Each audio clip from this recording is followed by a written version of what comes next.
Saudamos a todos com a paz do nosso Senhor Jesus Cristo. Antes de iniciarmos o estudo desta segunda carta de Jesus Cristo às igrejas do Apocalipse, queremos orar. Oremos ao Senhor.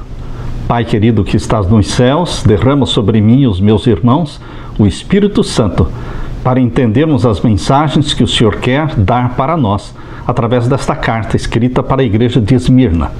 É em nome de Jesus Cristo que pedimos e agradecemos. Amém. A segunda carta, escrita por Jesus Cristo às igrejas do Apocalipse, foi dirigida à igreja de Esmirna.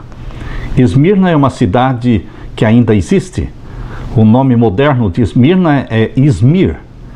A minha esposa e eu, em nossa viagem às 7 igrejas, lá na Turquia, pudemos dormir 2 noites na cidade de Esmirna. É uma cidade que atualmente tem cerca de 250 mil habitantes. Esmirna localiza-se cerca de 52 quilômetros de Éfeso. Era uma cidade honrada, pois foi escolhida pelos romanos como sede em todas as guerras civis e tornara-se um grande centro de adoração a César. O culto ao imperador tornou-se obrigatório em todo o território do Império Romano. Todos deveriam queimar incenso aos imperadores, e enquanto queimavam incenso, deveriam dizer as palavras Kaiser Kyrios, César é Senhor. Os cristãos, obviamente, recusavam-se a fazer isso e eram considerados desleais e traidores. Os antigos habitantes de Esmirna orgulhavam-se de que nasceu ali na cidade de Esmirna Homero, o mais famoso poeta grego. O nome Esmirna vem de uma goma aromática derivada de uma árvore árabe, mirra. Essa goma era usada para embalsamar os mortos, era também usada como unguento ou pomada medicinal. Este unguento também era usado para ser queimado como incenso. Esmirna é sinônimo de sofrimento. A palavra mirra nos lembra o perfume que foi doado a Jesus Cristo quando ele nasceu.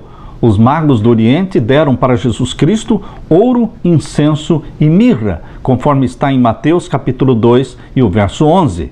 Mirra tinha que ser esmagada para exalar o seu perfume, a sua fragrância. Assim também, a igreja cristã, neste período de Esmirna, foi esmagada por incessantes perseguições. Mas em todas estas perseguições, os cristãos deste período de Esmirna exalaram um perfume de pura lealdade ao nosso Senhor Jesus Cristo. O período de Esmirna representa a história do cristianismo, que foi do ano 100 até o ano 313. Por que 313? Porque no ano 313, Constantino libertou os cristãos da perseguição através do édito chamado Édito de Milão. Por volta do ano 100, o cristianismo havia sido já vítima da terceira perseguição, iniciando com Nero, que perseguiu os cristãos, depois Domiciano, depois Trajano. Essa onda de perseguição continuou até o ano 313. A igreja de Esmirna era composta por pessoas economicamente pobres, mas para com Deus elas eram ricas. Vamos abrir a palavra de Deus e vamos ler a carta que Jesus escreveu para esta igreja de Esmirna.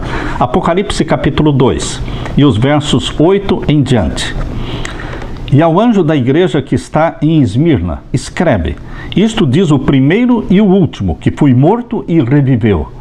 Para uma igreja que estava sendo perseguida, para uma igreja que foi conhecida como a Era dos Mártires. Porque aqui, realmente, neste período, existiram muitos mártires. Para estes cristãos que estavam destinados a morrer como mártires, Jesus Cristo se introduz dizendo, aqui diz o primeiro e o último, o que foi morto e reviveu. Em outras palavras, Jesus Cristo está dizendo, a morte não é o fim de tudo. Porque aquele que crê em mim, ainda que morra, eu o ressuscitarei. Queridos, para nós a morte é um sono tranquilo, inconsciente, esperando o toque da trombeta e a voz de Jesus Cristo chamando à vida aqueles que dormiram em Cristo, aqueles que testificaram com seu próprio sangue da sua fidelidade a Jesus Cristo.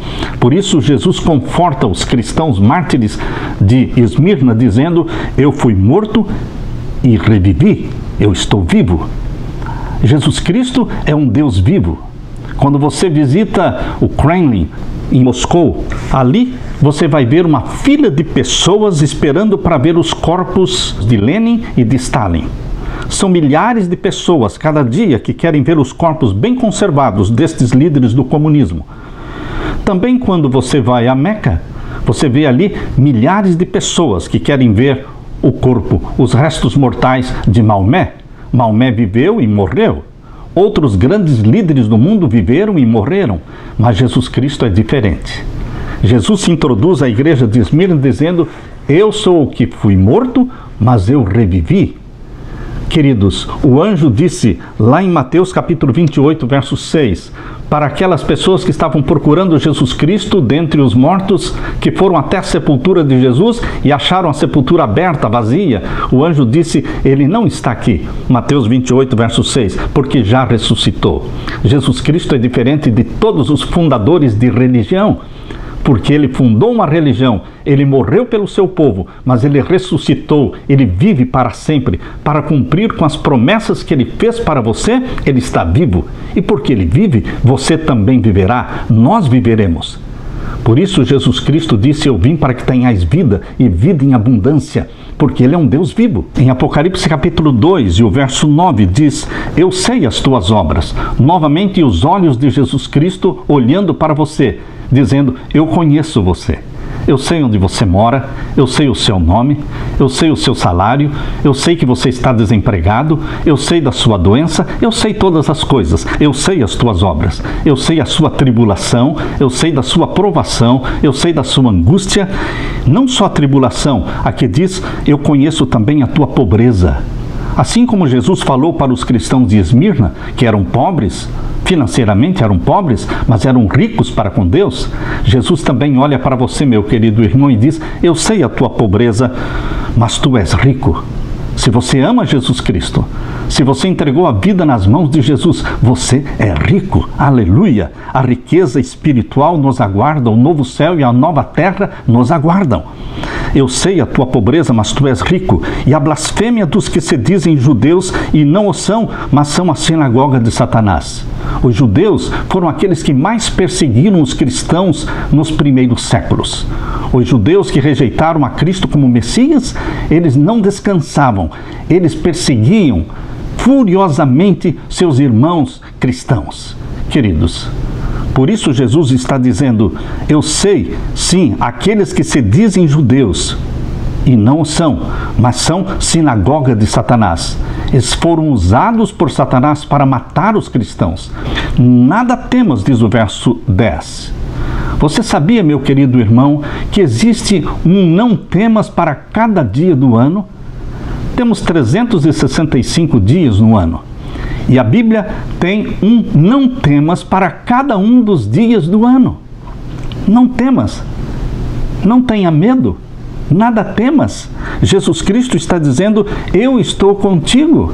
Por isso temos que repetir as palavras de Davi no Salmo do Bom Pastor: ainda que eu ande pelo vale da sombra da morte, não temerei, porque tu estás comigo, e a tua vara e o teu cajado me consolam. Salmos 23. Por isso, meu querido, eis aqui a mensagem de Jesus para você: nada temas das coisas que hás de padecer. Eis que o diabo lançará alguns de vós na prisão, para que sejais tentados, e tereis uma tribulação de 10 dias. Sê fiel até a morte, e dar-te-ei a coroa da vida.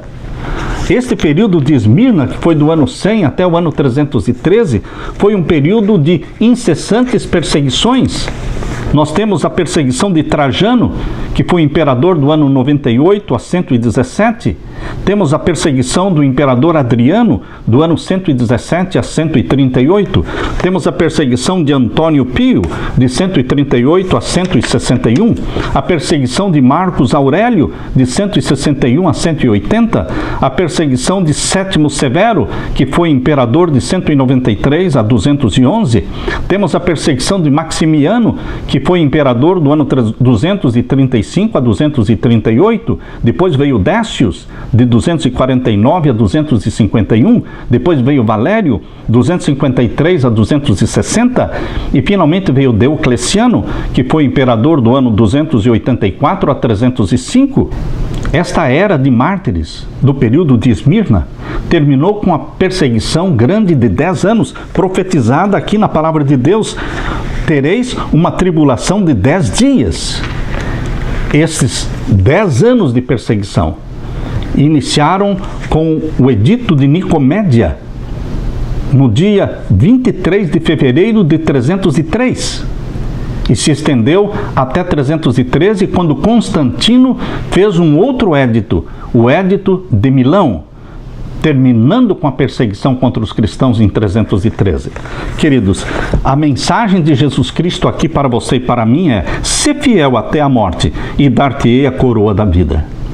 Não é começar animado, é permanecer animado em Jesus Cristo. É fácil começar uma corrida com todo vapor. É fácil começar com um ânimo, cheio do primeiro amor. Mas é fácil também perder o primeiro amor. Aquilo que Jesus Cristo falou para a igreja de Éfeso: eu tenho, porém, contra ti que perdeste o teu primeiro amor. Nós não podemos perder o primeiro amor. Nós temos que perseverar até o fim. Não é quem começa a carreira cristã, mas é aquele que é fiel até a morte, até o fim. Receberá a coroa da vida eterna. E aqui ainda diz Jesus, no capítulo 2, o verso 11: quem tem ouvidos, ouça o que o Espírito diz às igrejas. É o Espírito Santo que está falando para você e para mim. O que vencer não receberá o dano da segunda morte. Aceitando a Jesus Cristo ou não, todos nós, justos e ímpios, morremos a primeira morte. Cedo ou tarde, nós morremos a primeira morte. Mas o que é isso? É somente um sono inconsciente, passageiro, aguardando o toque da trombeta de Deus, que será tocada, e os mortos em Cristo ressuscitarão, e a voz de Deus será ouvida, dizendo: filhos de Deus, ressurjam, porque o vosso Pai vos chama. Queridos, Jesus Cristo está prometendo que aqueles que o amam não terão o dano da segunda morte. A segunda morte é a morte eterna. A segunda morte é a morte que Jesus Cristo morreu no seu lugar, no meu lugar.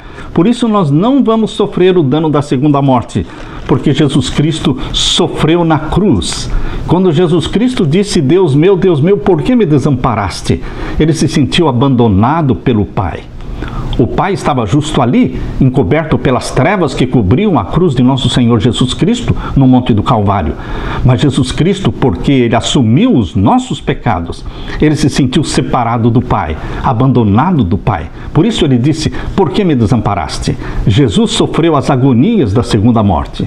Aqui em Apocalipse capítulo 21, o verso 8 diz: mas quanto aos tímidos, e aos incrédulos, e aos abomináveis, e aos homicidas, e aos fornicários, e aos feiticeiros, e aos idólatras, e a todos os mentirosos, a sua parte será no lago que arde com fogo e enxofre, o que é a segunda morte. Estão percebendo? A Bíblia explica: a segunda morte é a morte no lago de fogo e enxofre.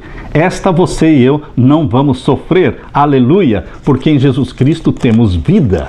Vida plena, vida eterna, vida sem fim. Jesus Cristo morreu a sua morte para que você recebesse a vida dele. Queridos, Jesus Cristo está dizendo: aquele que me ama não sofrerá o dano da segunda morte, porque eu vim para que vocês tenham vida. Jesus Cristo vai voltar. Jesus Cristo vai nos levar para o céu. Jesus Cristo vai nos dar vida eterna. Quero deixar com você esta mensagem de esperança, de conforto. No mundo tereis tribulações. No mundo tereis aflições. Mas tem de bom ânimo. Eu venci o mundo. E porque eu venci o mundo, vocês também vencerão. Porque a minha vitória é a de vocês.